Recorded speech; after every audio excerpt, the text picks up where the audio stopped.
ملعب الجوهرة كان شاهداً على كلاسيكو العالم، برشلونة في مواجهة غريمه الأزلي ريال مدريد. برشلونة لقن الريال درساً قاسياً كعادته. نعم يا سادة، ثلاثية مع الرأفة. رافا افتتح النتيجة، وليفا كتب سطراً جديداً في مواجهته الخاصة مع كورتوا.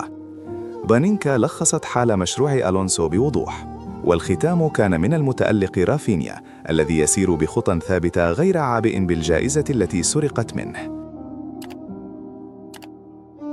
أما الجوهرة لامين فحدث ولا حرج، خرج سالما بعد تدخلات كادت تحرمنا من لمساته.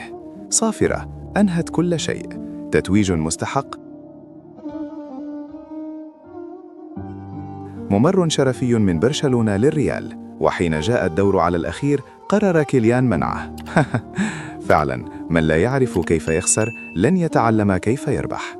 برشلونة وعشاقه لم يتفاجؤوا بالتتويج، فالنتيجة كانت واضحة قبل المباراة، والكلاسيكو أصبح لقاء عاديا لبرشلونة الفوز فيه مضمون.